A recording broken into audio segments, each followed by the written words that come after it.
Hello and welcome aboard the Gallant Says podcast. It is Monday, April 1st, 2024 at 11:19 p.m. and the Houston Astros have their first win of 2024, 10-0 over the Toronto Blue Jays after getting swept in 4 games by the New York Yankees Thursday through the weekend. And the cherry on top, one of the coolest sports stories that we've seen for the Houston Astros in a while. You might remember that last year, Ronel Blanco stepped into the starting rotation for the Astros when they were dealing with all sorts of injuries. And he did a pretty damn good job. This year, though, we weren't 100% sure what his role was going to be this season in spring training. But a lot of injuries happened to Astros pitchers. And not long after welcoming a baby into the world, which I believe took place right before opening day, right around the same time that the Astros and Sugarland Space Cowboys played in the last game of the year, Ronel Blanco tonight, against a Blue Jays lineup that certainly has some names, just threw a no-hitter.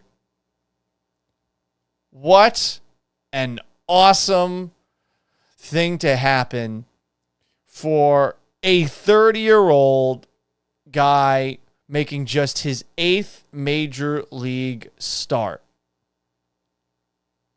Especially when you consider the guy's backstory. Jake Kaplan used to be the Astros beat reporter for The Athletic, and I saw an article that Chandler Rome retweeted tonight after the Astros got this thing done.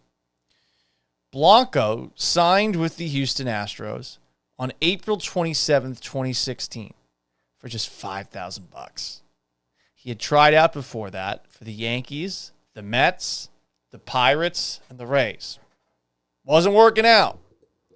So this is a guy who was training for baseball, and on the side, he was washing cars part-time in his hometown, Santiago, in the Dominican Republic, to help support himself and his mother, who you might have seen after tonight's game posing for pictures with him, which is awesome. As a mama's boy, loved seeing that. The Astros found Blanco through a scout who was covering the northern part of the Dominican Republic.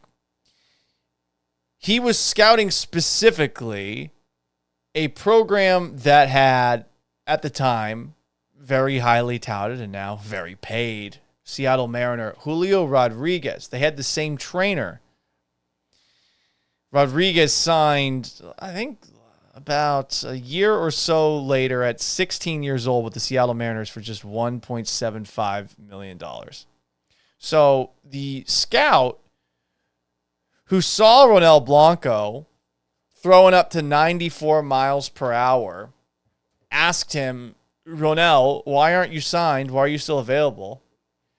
He said that to this scout, when you turn 18 or 19, for some teams, you're old. Imagine that. We thought that in, basketball, you get to a point in college where you play 2 years. It's almost like you're never going to get drafted in the NBA. Imagine you're 18 or 19 years old in the Caribbean and someone's going to tell you, yeah, you're never going to get a shot in the big leagues. But the Astros gave him a shot.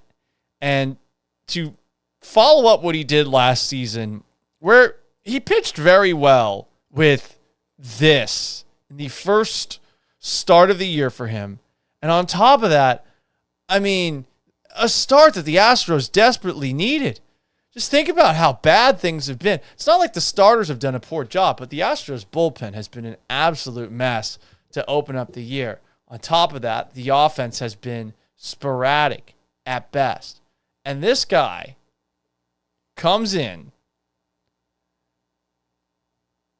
not having started a game, I want to say, since August 2nd of last year. a guy who had really not pitched much in the regular season from August 2nd on. And he goes in and he gives you a no-hitter throwing 100-plus pitches, 7 strikeouts along the way, just 2 walks, one of George Springer at the very beginning of the game and one of George Springer a little bit later. I don't mind walking George Springer as part of this no-hitter. It's also, makes it seem like it wasn't George Springer's fault that this no-hitter happened. Blanco just didn't give him anything to hit. But what an awesome start. And a real shot in the arm for the Astros, because I know a lot of us were overreacting a bit, as one does after a team gets swept in 4 games to open up a year, to give yourself the worst start. And I think first time being swept in a home series to open the season since 1978 or something like that. So it's an awesome way to bounce back. And it's a game where the Astros offense, everyone contributed. Kyle Tucker hit his first 2 homers of the year tonight. That's good to see, especially after how bad he was in the postseason. Yainer Diaz added his first 2 homers of the year as well. And then take a look at the bottom of the order, which has really been carrying the Astros. Jazz McCormick, Jeremy Pena, and Jake Myers went 6 for 11 in the 7 through 9. Jazz had 2 doubles. Jeremy hit his first home run since July 5th, and one of Myers' singles could have been perhaps an extra base hit. He just absolutely drilled it off the wall, ended up scoring a player. So, you really got to be thrilled with tonight, not just because of what a cool story we just saw with Ronel Blanco, but also because it seems like the Astros offense is back in form. And okay, they're going up against the Toronto Blue Jays number 5 guy, but I truly think that when you look at that lineup and what it can be with all those names in it, nights like this should happen semi-regularly and hopefully will happen more often at home. They should not be a bad hitting baseball team at home. It's a very weird dynamic that's taken place, specifically going back to last September, where they just had such an awful swoon to end the year. But, I mean, they've been dreadful at home for a while. In the playoffs, down the stretch last year. So to see them do what they've been doing, at least on a one-night basis, it gives you a little bit of a sigh of relief. Obviously, you got to take care of this series the rest of the way against the Blue Jays. Let's read some comments. YouTube.com/Paul Gallant. You can join on Twitch live as well. Twitch.tv/Gallant says. Tim Batchelor says the first win was a memorable one. That indeed. Ramon Solis comments Astros. Yes. Skeeter 2 times with a fist pump, a flex emoji. Brandon Halam comments, Astros were like, well, we can't lose if we score 10 runs and throw a no-hitter. Yes, I think they should try to do that every single game. Pete Piot comments, what an awesome change of events. Yeah, you ain't kidding. Andrew Ramirez, the Astros should have DFA'd Abreu and Montero last year. I was annoyed with Jose Abreu a little bit earlier in this game. He could have turned a double play, but the ball bounced off the top of his glove. He had a strikeout. He grounded out on a 1-pitch at bat. There were a couple of moments where, yeah, it was a little bit frustrating out there. But he had a nice web gem towards the very end of the game. He did get his first hit of the year. I can't dump on him too much tonight. Montero, though, yeah, that contract was fucking crazy. Carson Blakey comments, hi, Paul. Hi, Carson. So there's some other interesting things going on in the world of baseball tonight. I don't know how many people remember former Astros reliever Phil Maton. Phil Maton, for those who don't remember, is a guy who missed the 2022 postseason for the Astros because after losing a game to his brother, then on the Phillies, he, I think, punched a dugout phone, and then he was out for the remainder of the postseason. But he pitched very well for the Astros last year. He had some really good numbers, and those numbers led to him getting a contract with the Tampa Bay Rays. So the Rays were playing the Texas Rangers tonight. And I got to say, what we saw in that game was pretty fucking funny. Why? Well, Maton, over 3 batters faced against the Texas Rangers in a game that was well out of hand. Texas was up 7-3 with the bases loaded at, I think 6-3 at this moment in time. Up 6-3, Maton hits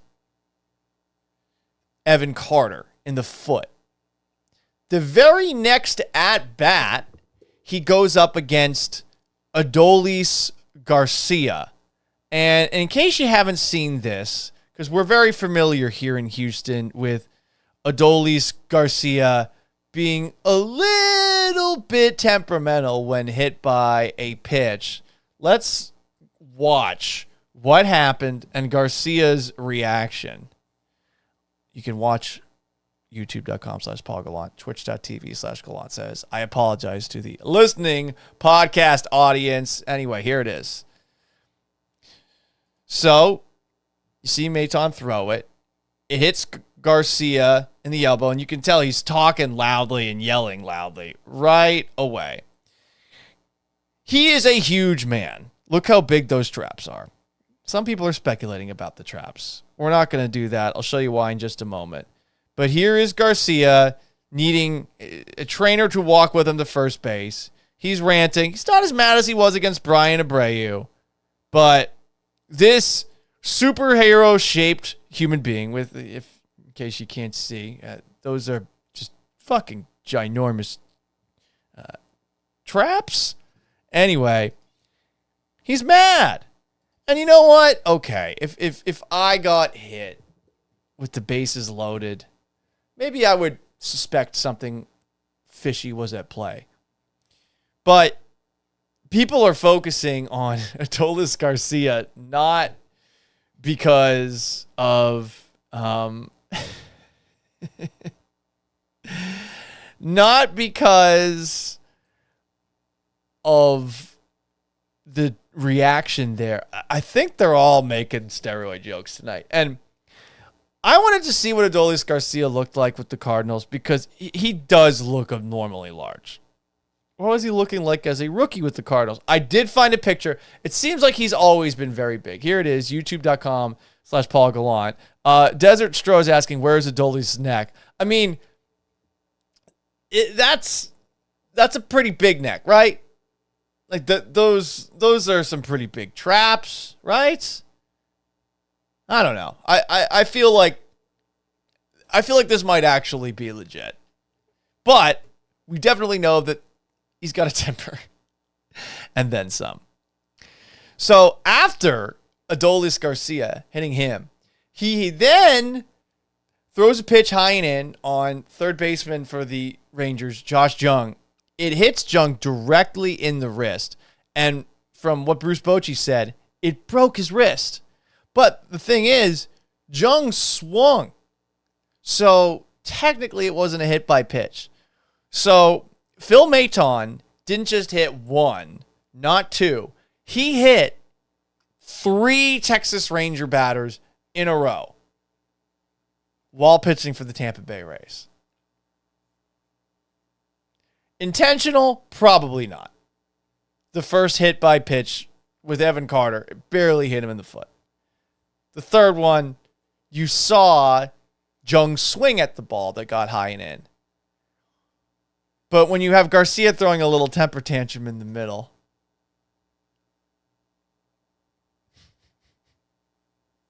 there is a part of me that wonders if Phil Maton is still being loyal to the Houston Astros. Andrew Ramirez says, Barry Bonds' head. Desert Stro says, way to be Phil. Once a Stro, always a Stro. LOL. Maybe. Again, whatever happened there, you can't deny that Garcia has a psychotic temper. And I'm not going to go any further than that. Okay? How about that? I did want to talk about a couple of tweets on tonight's edition of the Gallant Says Show. We're going to do 2 this week. We're going to do 1 tonight. We're going to do another on Thursday. I broke a rule of mine over the weekend. I don't like to get into arguments on Twitter. I don't. And I've been doing that a little bit too much recently. But I couldn't help myself. In the midst of all those games on Friday night, you've got the Astros playing the Yankees. They lost. Blew a lead. You've got the Rockets playing against the who do they play? The Utah Jazz. They won that game, so that's nice. And you also had the Houston Cougars trying to advance to the Elite Eight against Duke. It was a tight game.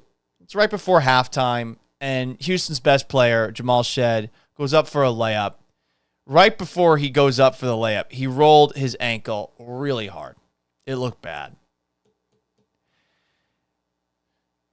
When I saw that, at first I assumed, oh man, there's a very good chance he's not going to come back. And I don't know how the hell the Cougs are going to be able to compete with Duke the rest of the way, even if this isn't one of Duke's best teams and even if there's no Coach K anymore. But the Cougs hung around, and honestly, they had a shot at the very end of the game to potentially win it. LJ Cryer had a semi-open look for three. He front irons it. Duke advances, and then Duke loses to NC State, who moves on to the Final Four. Very frustrating, especially because you might have been able to get some vengeance against NC State for their upset of Phi Slamma Jamma back in 1983 with Dickie V at the helm. Anyway, I think on Friday sometimes we're guilty of not paying as close attention to a bunch of sporting events at once as we should. But I saw a tweet from somebody who I'm sure is a good guy in person. We've interacted, I think, a couple of times in person, maybe once, maybe twice. But I saw this, and like a couple of his other tweets, it was just so fucking ridiculous. I felt the need to respond. I'm going to blame the vodka martini I had. Extra dirty. Not quite porn star dirty, but on the way there. Let me show it to you right now. And if you're watching this, youtube.com/Paul Gallant or twitch.tv/Gallant says. It's Larry in Stafford, who you might know as a regular caller over on the Houston Texans flagship, Sports Radio 610. I'm wondering if Larry actually saw Jamal Shed get injured. Because he tweeted, quote, "Don't think having Emmanuel Sharp and Shed off the court for Dunn Wilson. But if y'all think it makes sense, well then." You see that and you think to yourself, okay, well maybe you didn't see what happened. Someone responded to him saying, Shed hurt. Larry's response, I thought, was out of pocket and bullshit. I'm aware of that, but I also aware that games of this magnitude you go, even when you are hurt, and especially if you are a senior. So, there was a moment in one of the three games that I was trying to watch at the same time, Rockets, Cougs, and Astros, where I actually fucked something up. I didn't have the right information in front of me. I forget which game it was, to be perfectly honest. But someone corrected me right away, and I was like, this is my own problem because I'm watching too many games at once. But instead of saying, I didn't see the injury happen, admitting it, Larry decided to double down. And this is where it starts to get really ridiculous. Larry tweets this out. Here it is. "I'm just different." Talking about Shed and how he should go back in with an injury as a senior. "I'm just speaking about my mentality. Unless my ankle is being held together by the surrounding ligaments, I got 20 minutes of fight in me. But that's just me. Everyone is different."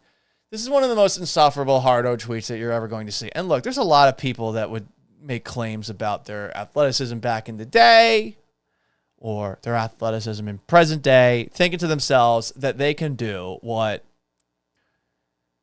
somebody who has been described by Kelvin Sampson as the best point guard in the country can do. Insane thing to say, right? So I saw that. after the tweet that I had shown you before, I couldn't help it.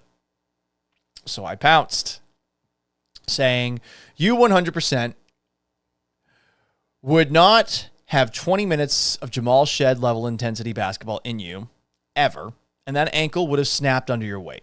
Because Larry's a big guy. If he couldn't go, he couldn't go. It's ridiculous that you're questioning Sampson or one of the city's best hoopers ever over this. Once that tweet was done, I realized, oh shit, I'm going to be in a back and forth all night long with Larry and Stafford. So I put my phone down and I didn't look at it the rest of the night. But woke up the next morning, checked Twitter, saw I had a bunch of notifications and that Larry had a bunch of responses to me. And things got perhaps a little bit more personal for both of us than we would have liked. I'll admit that for some people, the word fat can be offensive. And when Larry said, hey, well, like, if you're going to be a broad talking about my weight, like, I thought to myself, okay, well, I just got to be brutally honest here. Cody Stutes has told me before while doing a show with him, you can call fat people fat. And I said, well, yeah, Larry, you're fat. And we went back and forth. We got a little heated. And once again, this is one of those things where getting in an argument on Twitter, no one ever actually wins. Ever. Truly. No one wins. But at the same time, why are there so many, specifically guys, out there that bray, boast about being able to do things that everyone knows that they're full of shit when they're bragging about it? This isn't exclusive to Larry. This is something I see a lot of. A lot of men claim that at one point in their life, they ran a 4.6 40-yard dash. And I'm just telling you right now, that is bullshit. And I'm saying this as a guy who considers himself to be pretty fast, still in a 40-yard dash. Your boy, fast as he ran, I want to say, was this 2015? I ran a 4.84. I don't know what I had run before. What I do know is I'm in still pretty damn good shape. The last time I ran a 40 was at the Houston Texans Media Combine last year. I got a 5.01. I wanted to die afterwards. I was embarrassed. I was humiliated that I was over 5 seconds flat. But at no point in my life have I ever claimed that I could run a 4.6 40. I was fast. I wonder if I've ever gotten in the mid 4.7s. But a lot of people like to tell you that back in high school, they ran a 4.6 40. Desert Stroh's commenting, my brother thinks he's faster than 85% of MLB players just because he played D1 soccer. He's one of those people. There's lots of people like that out there. You have a lot of people who will say, I could have played in high school before, or excuse me, in college before the injury. Oh, what's the injury? Oh, man, it just limited my ability to play. And it's one of those things where, of course, you can fudge it up. It's not like someone's going to be able to go through your medical records and check, like, oh, well, what actually happened? Your shoulder stopped working, your knee stopped working, you tear your ACL, what happened? I'll just say some sort of injury kept them from playing in college. Or a bad relationship with the coach prevented them from playing enough. Hell, you'll even hear people, and I do this a little bit too much myself. Over time, I've realized the more and more I talk about it, the more and more it's probably insufferable sounding. But people claiming that they were good at a sport in high school. Because I feel like I was a pretty good player, but at a very low level of football in Florida. If I had taken weights a little bit more seriously, would I have been able to play at the next level? Honestly, I don't know. Probably not is the answer. At least in any meaningful way. Could I have made a roster and just been an extra practice squad body as a walk-on? Sure. I'm getting fucking smacked around every single practice. It wouldn't have been fun. But there are times where I wish I had tried out just to see how far I actually could have gone. I didn't. Something I'm going to have to live with the rest of my life. But there's a lot of people that make all these just braggadocious claims about like what you were as an athlete back in the day. And I thought that tweet by Larry about Jamal Shed was bullshit and disrespectful to Shed, who's one of the best players in Houston basketball history. And I think we all got to be a little bit more honest when we talk about things that we think we're capable of. whether it's athletic prowess that you used to have or that you think you still have, the ability to play on a busted ankle when you're a big guy, hashtag fat, or things like, oh, I could kill a wolf one-on-one, or I could kill a boa constrictor one-on-one, or I could land a plane. Like, can we all be honest? That'd be great. Ball Y'all says, people like that hate their life and throw out lies or throw shade just to make themselves feel better. Maybe not. I don't know. I know I've interacted with Larry enough to know that I don't think he's a bad guy or anything like that. He said some mean shit in response to me calling him fat. So, I mean, perhaps I opened Pandora's box on that front. But when you see stuff like this, like I could have played on that ankle, shut the fuck up. Like that's all I'm trying to say. You know? Anyway, I wanted to touch on one last thing. This might get me in trouble. I'm sorry. We talked about the no-hitter already. Good job by Ronel Blanco. Good job by the Astros offense. But if you've been watching this long enough, you know that your boy is going to talk some politics from time to time. If you pay attention to social media these days, anyone who is a scholar of the do's and don'ts of social media, they're going to tell you that you need to make sure that you get the best engagement you possibly can. And some politicians are starting to get very wise to it, even if it involves trolling. For example, let's take Texas Senator John Cornyn, who tweeted out this picture with the caption, "Let the brisket wars begin again." And if you're watching this at youtube.com/PaulGallant or twitch.tv/Gallant says, what you will see is what appears to be, I don't even know. Did he just drown it in ketchup or barbecue sauce? But that's not what brisket looks like at all. And if you're a senator from Texas and you're going to post pictures of your cooking or somebody else that you know is cooking, you'd think that you'd get a good one, right? A good photo. But this is what John Cornyn chose. And I think he knew what was going to happen. 4.7 million views as of now. And right afterwards, Cornyn tweeted this. With almost 3 million views, Texans, among others, are certainly passionate about their favorite brisket recipe. Motherfucker, this is a shit brisket. I've never cooked a brisket before. I want to do it someday. This is horrible. What are you fucking doing? But then I thought about it, and politicians will do whatever it takes to build up their engagement on social media. So that gets us to another tweet. Because we saw another tweet yesterday on Easter Sunday. And a lot of people are mad about this one. This came from President Joe Biden, who, from what I understand, is a devout Catholic. I'm a Catholic. Am I practicing one? Not really. I'm trying to get back into it. Lost the faith.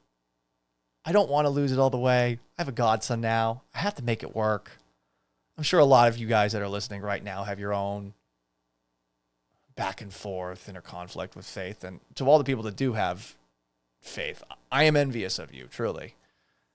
I think it's a very cool thing to have. I miss having it because I had it growing up. But anyway, Joe Biden, who is a devout Catholic, at least as we're told, tweeted out something on Easter after tweeting Happy Easter to everybody. Didn't want to add that context. That made everybody, maybe not everybody, but made a lot of people pissed off. And sure got a whole lot of engagement. So let's show it. At Joe Biden tweets, on Transgender Day of Visibility, March 31st, which was Easter, we celebrate the joy, strength, and absolute courage of some of the bravest people I know.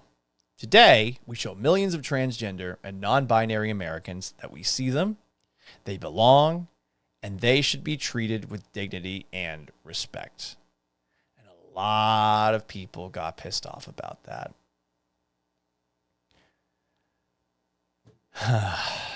Now, I will say, tweets are never worth getting mad at. They're never worth getting mad at. As you saw my little interaction above, or earlier in the show, with Larry and Stafford. Who won out of that? No one. I was annoyed by a comment. I attacked. He attacked back. Who won? But even a tweet like this, which I know for a lot of devout Christians, you're like, what the fuck? It's Easter. What are you doing, Joe? If you read the actual tweet, I'm not going to lie. I mean, some of that actually is true, right? I mean, shouldn't we be kind to everybody? You know, Jesus, who, per the Bible, died for our sins, resurrected from the dead on Easter. He loved everybody, right? He was a righteous dude. I'm sure he would have loved everybody, even if he were to transport to 2024 and be confused by a lot of the shit that he sees. So I just want to start off with that. But I do feel, in a way, that Joe Biden may have been trolling here, or the person who runs Joe Biden's account. More on that in a little bit. Because this is one of those things where you put it out and you know exactly what's going to happen. You know exactly how people are going to respond. Do you feel like some of the people that respond are going to make your voters feel more strongly that you're the right person? Do you feel, by putting this out there, that you are making the people to the very far left stronger allies to you? Maybe. There's lots of days of observance in the world. So I was wondering if this is just one of those random days that happen to pop up, like International Donut Day and International Bagel Day or Cat Day or Dog Day or something like that. Women in Sports Day, you know? So I looked it up. There's a couple of lists. The United Nations has a bunch of days that they recognize. March 30th was the International Day of Zero Waste. April 6th, coming up, is the International Day of Sport for Development and Peace. April 12th, International Day of Human Spaceflight. In the United States, coming up. April 6th, National Tartan Day. I don't know what the fuck that is. What is it? Oh, commemorates the Scottish Declaration of Independence, from which the American Declaration of Independence was modeled on. I didn't know that. You've got April 9th, National Library Workers Day. Like, there's lots of holidays. And the LGBTQ community has a ton of holidays themselves. And March 31st, every single year, is International Transgender Day of Visibility. And it happened to fall on Easter. And a lot of people are pissed off that Joe Biden first said, Happy Easter to everybody. But then, after that, said this too.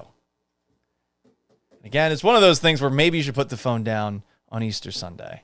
But for all of the anger and all of the outrage for that tweet, in a way, I actually think that it helps out the people that don't like Joe Biden. Because Biden probably didn't tweet this. Remember, his press secretary has been caught red-handed tweeting like she's Joe Biden before. Anyone remember this one? Investing in America means investing in all of America. When I ran for president, I made a promise that I would leave no part of the country behind. Well, I don't think Karine Jean-Pierre ever ran for president. So Biden didn't even put this out there. Let's be honest. Does Biden seem like somebody who knows what the fuck is going on at all, let alone what's going on his phone, how to put a tweet out like that? Probably not. And something as small as running a Twitter account, you look at that, because most of these politicians, you would assume, have social media teams that are running these things for them. It's not like Biden's like going in his phone and just tweeting things out. Maybe Donald Trump does that. Honestly, I don't know. But I think for the most part, the people that are running the world are turning their social media over to other people. I'd at least hope that. But to see that got posted from Joe Biden's account, I do actually think it helps out the people that do not want to see him in office going forward, that don't want to see him get reelected. Because I think this is the kind of stuff that the people behind Biden are doing to keep Biden in power and everything status quo. It's laughable pandering to super left Democrats. It's pandering that on Easter probably annoyed some moderate Democrats. You're thinking to yourself, why are you doing this? You're just inflaming things. You're making people angry. You're doing this for engagement? Like John Cornyn with his shitty brisket?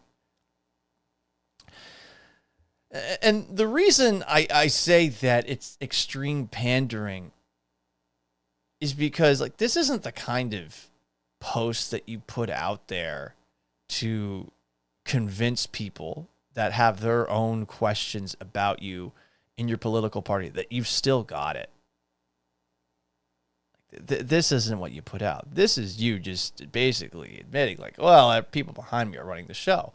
And I really do think that if the Democrats wanted to win this election, they nominate somebody else. Literally anyone. The guy does not seem like he's got it going on up there anymore. He doesn't.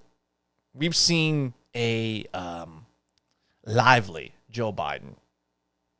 A not too distant past, but you see him up there, and maybe the State of the Union was an exception, but this is a guy who doesn't seem to have all his faculties together. And when you see the people that are running Joe Biden's Twitter account, and I think it's a safe assumption to make that Biden did not tweet this out on Easter Sunday, being a devout Catholic and all, that somebody probably had access to that Twitter account of his and put this out there, trying to pander to the far left. I think this is the people that are around Joe Biden that are just trying to keep him in power so that they stay in power for 4 more years, so that they keep that job. So once you get calmed down after seeing that tweet on Easter, which I can understand why you'd be pissed off about it, totally can. This is actually good for the people that want to see Biden out. I think it is proof that this guy ain't running much of anything in his day-to-day. And I really don't see how that tweet helps him win over moderates or people that are kind of sick of just how in your face some of the LGBTQ stuff seems these days, whether it is or isn't. Again, I'm all for respecting somebody for who they are, but I also don't want to be yelled at that I need to respect it at all times. You know, I think I can just respect it on my own without having to be told I need to. And I think that tweet is going to hurt him.